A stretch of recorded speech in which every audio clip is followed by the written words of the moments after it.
வணக்கம். நான் ஞானசேகரனார், செயல் தலைவர், தமிழ்நாடு மற்றும் புதுச்சேரி பிஜேபி. இந்த பதிவு பார்க்கிற அத்தனை நல்லுள்ளவங்களுக்கும் வணக்கம். முன்னாள் முதலமைச்சர் திரு நாராயணசாமி அவர்களுக்கும், முன்னாள் மத்திய பிரதம மந்திரி அலுவலகம் பாராளுமன்ற விவகாரத்துறை அமைச்சர் திரு நாராயணசாமி அவர்களுக்கும், இந்நாள் முதலமைச்சர் திரு ரங்கசாமி அவர்களுக்கும் வணக்கம். இதை பார்க்கிற அத்தனை நல்லுள்ளவங்களுக்கும் என் பணிவான வணக்கத்தை தெரிவித்துக் கொள்கிறேன். இது ரொம்ப நாளாக நீடிச்சிருக்கிற ஒரு பிரச்சனை. திடீர்னு நேற்று பார்த்தீங்கன்னா பாரத பிரதமர் அந்த பொதுக்கூட்டத்துக்கு வரும்பொழுது எங்கள் அப்பா அடிக்கடி ஒன்று சொல்லுவார்.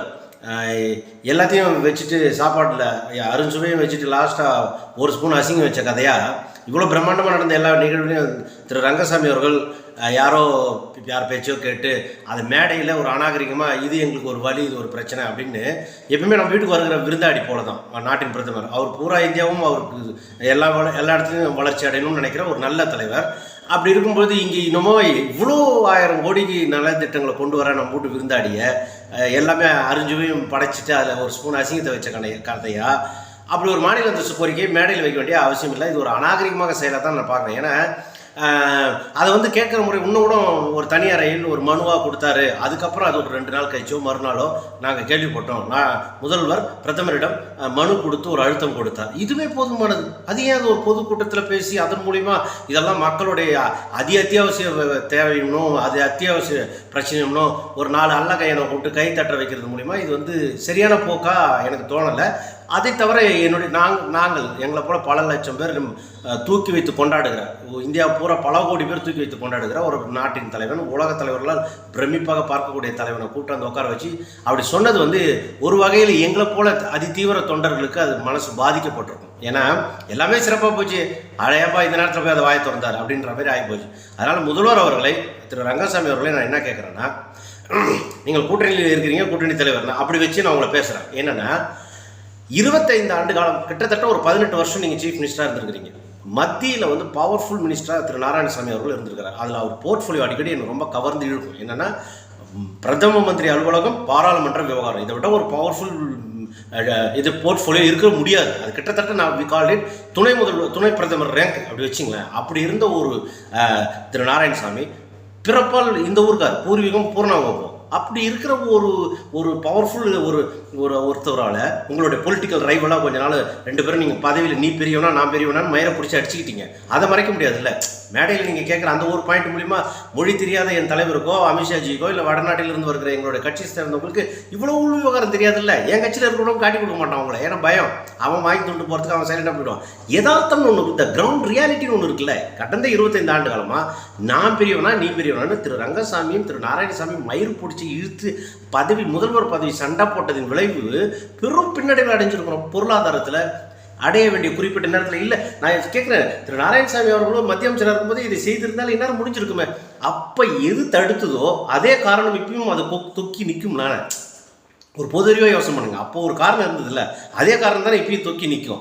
அது அடிப்படையாக அவங்களுக்கு தெரியணும்ல. அது எப்படி பிரதமர்கிட்ட நேரடியாக பேசிட்டா பிரதமர் கொடுத்துருவாரா? இது எப்படி இருக்குதுன்னா, பேங்க் மேனேஜர் எனக்கு தெரியும், அவர் கூட்டு நல்லா வர வச்சுட்டு லோன் கொடுக்கலுங்க. நீங்கள் எப்பா லோன் கொடுக்கணும்னா மனு வாங்கணும், ப்ராஜெக்டை போடணும், அந்த ப்ராஜெக்ட் அந்த எக்ஸ்பெண்டிச்சர் போடணும், இவ்வளோ அந்த திட்டங்களை வகுத்து மனுவாக போட்டுட்டு உட்காந்துல கேட்கணும். எத்தனை முறை திரு ரங்கசாமி அவர்கள் டெல்லிக்கு போய் இது சம்பந்தமாக பிரதமரையோ உள்துறை அமைச்சரையோ சந்தித்தார்னு எனக்கு சொல்ல முடியுமா? ரொம்ப நியாயமான கேள்வி. ஏன்னா நான் கொஞ்சம் ஆவேசமாக பேசக்கூடிய ரொம்ப நிதானமாகவே நான் கேட்குறேன். எனக்கு என்னென்னா இதனுடைய ஆழம் எனக்கு வலிக்குது. எத்தனை முறை திரு ரங்கசாமி அவர்கள் பாரத பிரதமர் அலுவலகத்துக்கோ இல்லை உள்துறை அமைச்சரோ சந்தித்து இதனுடைய அந்த இது கொடுத்துருப்பாரு, ரெப்ரஸன்டேஷன் கொடுத்துருப்பாரு.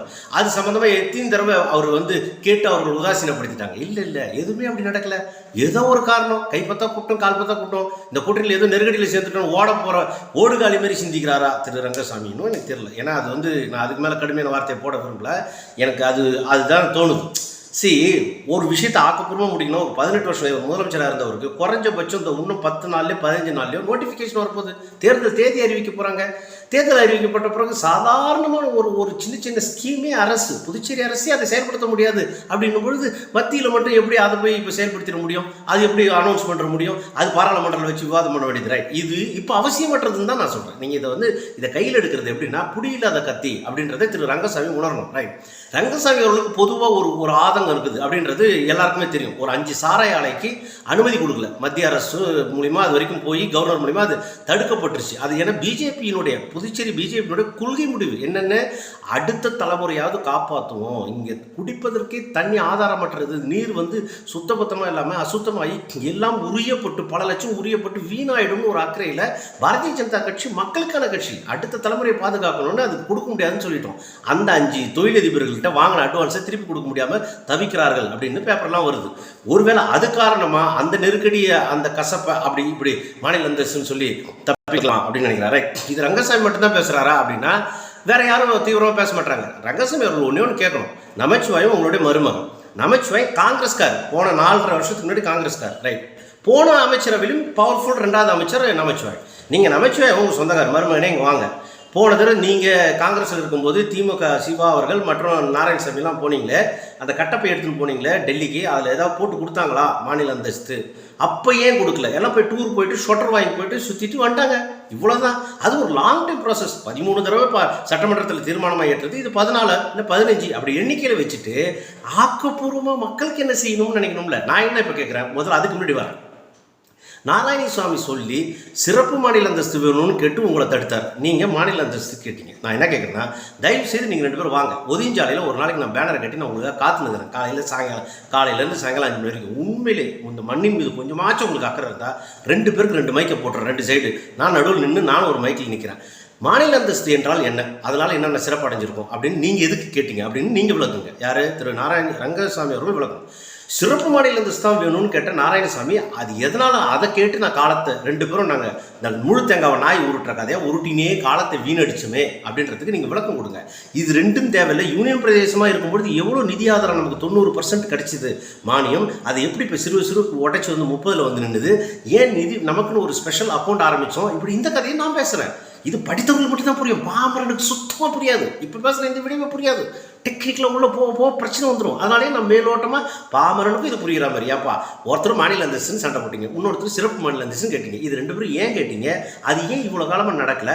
அப்போ காங்கிரஸ் காலத்திலே மத்தியில் இவ்வளோ செல்வாக்காக இருந்த நாராயணசாமி மேலெல்லாம் கோவப்பட்டு அவரெல்லாம் நீ ஊர் ஃபுல்லாக கழுவி ஊற்றணும் இப்படி தடுத்து விட்டார், அதனால இவ்வளோ சிறப்பு நடக்க வேண்டியது நின்னதுக்கு காரணம் நாராயணசாமி தானே நீங்கள் குற்றச்சாட்டு சொல்லியிருக்கணும். அது எதுக்கு என் தலைவரை உட்கார வச்சுக்கின்னு வந்த இடத்துல போய் இந்த நம்ம வீட்டுக்கு வந்த விருந்தாடி அப்படி கேட்கும்போது என்ன போல தொண்டனின் அந்த ஒரு உணர்வை, அந்த வழி நீங்கள் சொன்னீங்கல்ல மாநில அந்தஸ்து இல்லாத வழி, அது எனக்கு பொய். அது ஒரு குறிப்பிட்ட சுயநல அரசியல்வாதிகள் தங்களுடைய அரசியல் கொலைகளை மறைக்க, தங்களுடைய அரசியல் ஊழலை மறைக்க ரொம்ப அவசரமாக பரான்றான். அதுக்காக கேட்கறது மாநில அந்தஸ்து. அந்த வழி குறிப்பிட்ட சுயநலவாதிகளுக்கு இந்த மண்ணை சுரண்டி இந்த மக்களை வஞ்சித்து ரத்தத்தை உறிஞ்சி குடிக்கிற அரக்கர்களான அரசியல்வாதிகள், கேடுகட்ட அரசியல்வாதிகளை பற்றி நான் சொல்கிறேன். அவங்களுக்கு தான் இந்த அவசிய தேவை, இந்த அவசர தேவை. மாநில அந்தஸ்து மக்களுக்கானது அல்ல, அது மக்களுக்கானது அல்ல.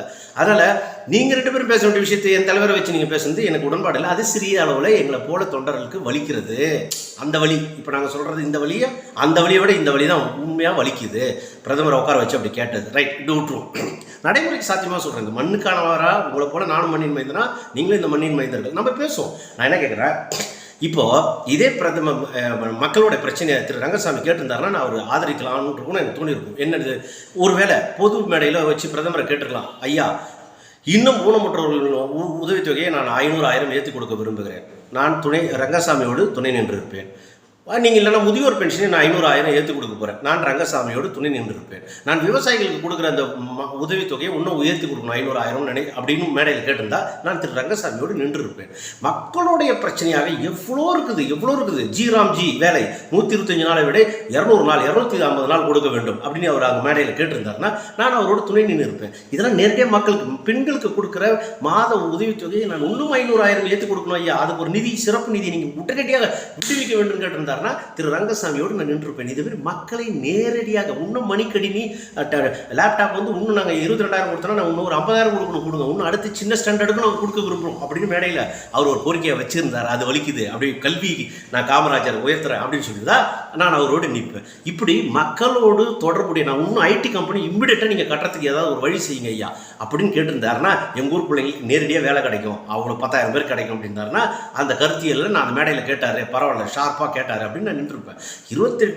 18 ஆண்டு காலம் மேலே முதலமைச்சராக இருந்தவருக்கு நோட்டிஃபிகேஷன் வர்ற தேதியை வச்சு இப்படி ஒரு வாக்குறுதி கொடுத்து, அதாவது ஒரு நிர்பந்தம் கொடுப்பது, இது வெவ்வேறு விஷயங்களை தோணுது, நெருக்கடி கொடுக்குது. அதனால் நான் திரு ரங்கசாமி அவர்கள்ட்ட நான் வேண்டுவது, பொதுவாக புதுச்சேரி அரசியல்வாதிகளுக்கெல்லாம் வேண்டுவது, நம்ம மண்ணுக்கு இது வேலை கிடையாது. ஏன்னா இப்போ ஜெகத்ரட்சன் அவர் கூட சொல்கிறார், நாங்கள் வந்து நாங்கள் ஆட்சி கொண்டா நாங்கள் மாநில அதிர்ச்சி தான் ஏற்கனவே ஜூட் பேக் எடுத்துன்னு போய் எல்லாம் போய் ராஜான்னு கம்யூனிஸ்ட் ராஜா கனிமொழி அவர்கள் எல்லாம் ஒரு மைதானத்தில் கூடி ஒரு நாள் ஃபுல்லாக காலத்தை பொழுத கழிச்சிட்டு வந்தீங்களே. அப்புறம் இதுக்கு மேலே அதை விட அத்தியாவசியம் மக்களோட பிரச்சனை இருக்குது. எம்ப்ளாய்மெண்ட்டில் நேர்மையாக படித்து இது வரைக்கும் வேலை கிடைக்கல. அரசு வேலையில் வந்தவன் எல்லாம் பேக் டோர் குறுக்கு வழியில் வந்தவன். அந்த குறுக்கு வழியில் வந்தவனே விரட்டி நெருக்கடி கொடுத்து அவங்களே பர்மனெண்ட் ஆக்குறீங்க. இன்னி வரைக்கும் ஒரு 20 வருஷமாக அரசு வேலை கிடைக்கல. இப்போ பாஜக இருப்பதுனால தான் முதல் முறையாகவே அந்த நேர்மையான அழுத்தம் கொடுத்து வேலையெல்லாம் ரெகுலராக த்ரூ மெரிட்டில் கொடுத்துன்னு இருக்கிறோம். இது ஒரு பெரிய மாற்றம் இல்லையா? இந்த 4 வருஷத்தில் எத்தனை பாலங்கள் இப்போ ரெடி, பாலங்கள் ஒன்றுமே இல்லை. நாராயணசாமி ரங்கசாமி பற்றி நான் இன்னும் பேசுகிறேன், நிறைய விஷயங்கள் இருக்குது. இதில் எனக்கு வந்து திரு ரங்கசாமி அவர்கள் இதை திருத்திக் கொள்ள வேண்டும்.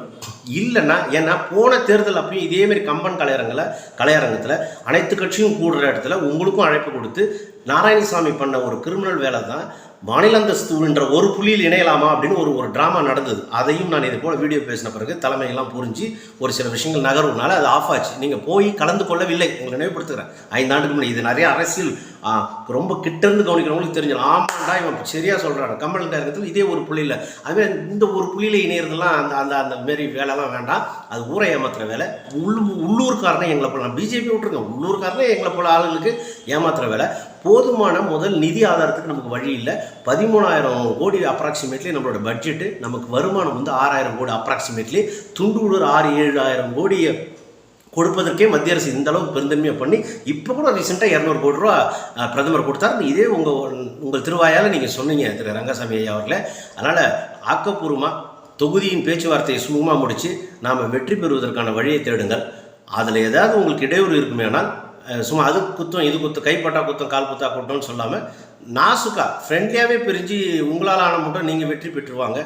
நாங்கள் என்டிஏன்னு சொல்லி எங்களுக்கு உள்ள எந்தெந்த கட்சிலாம் வருதோ அதை வச்சு நாங்கள் ஜெயிச்சு வந்து கூட அந்த எம்எல்ஏக்களை எனக்கு ஃப்ரெண்ட்லியாகவே பிரிவோம். அதே ஒருத்தர் குறை சொல்லி இதுதான் அதுதான் அப்படிலாம் சொல்லக்கூடாது. இவ்வளோ அள்ளி கொடுத்துருக்கிற தலைவரை மோடியை போய் இதுக்கு மேலே போய் நீங்கள் எந்த தெருவில் போய் எந்த முக்கில் உட்காந்து குறை சொல்லிட்டு போகிறீங்க? ஒரு மாநில முதலமைச்சராக ஒரு புத்தி சுவாதீனம் இல்லாத ஒருத்தன் இந்த ஊரில் உட்காந்தா கூட எனக்கு தெரிஞ்சு போதுமானது. ஏன்னா மத்திய அரசில் பணம் கொடுக்க தயாராக இருக்கிறார் மோடி அவர்கள். அதை வாங்கி மக்கள்கிட்ட எல்லாம் பென்ஷன்ற பேரில் கொடுக்கணும், அவ்வளோதான். எதுக்கு யார் ஒன்றும் இருக்கலாமே, எல்லா எம்எல்ஏக்கும் வாய்ப்பு இருக்குது. நான் பிஜேபியில் இருக்கிறேன், அதுதான் நான் பாடுபட்டேன். பிஜேபியில் ஒருத்தர் முதலமைச்சராக வரலாமேன்னு. அது அங்கே இருக்கிறவங்க அங்கே போய் ஒத்தாசு பண்ணாங்க, அப்புறம் இங்கே வந்தாங்க, ஏதோ பண்ணாங்க, கூட்டணின்னு அமைஞ்சிருச்சு. இதில் நான் எதுவும் குறுக்கு சார் ஓட்ட விரும்பலை இந்த நிமிஷம் வரைக்கும். நம்மளுடைய என்டிஏ வெற்றி பெறுவதற்கு திரு ரங்கசாமி அவர்கள் உடனடியாக இதெல்லாம் தூக்கி ஓரம் வச்சுட்டு ஆகிற வேலையை பேசி தொகுதி உடன்படிக்கையை ஏற்படுத்தி அடுத்து உடனடியாக கேண்டிடேட்டை அறிவித்து வெற்றி பெறுவதற்கான வேலையை தொடங்க வேண்டும் என்று பணிவாக கேட்டுக்கொள்கிறேன். இதை மீறி இதை பார்க்குற புதுச்சேரி மக்களுக்கு எந்த அரசியலாக இருந்தால் யாராக இருந்தாலும், யாரும் தனிப்பட்ட முறையில் சொல்லணுன்ற எனக்கு விரோதம் இல்லை, யாராக இருந்தாலும் இன்னும் எவனாக இருந்தாலும் மாநில அந்தஸ்துன்னு இந்த தேர்தலுக்குள்ளே பேசுகிறான்னா அவன் இந்த மண்ணுக்கும் இந்த மக்களுக்கும் மிகப்பெரிய துரோகி. அவனை நீங்கள் செருப்பை கேட்டு அடிங்க. ஏன்னா இது அல்ல தருணம். நமக்கு அதை விட பிரச்சனைகள் நிறையா இருக்குது. சிந்தியுங்கள் பொதுமக்களே. நன்றி, வணக்கம்.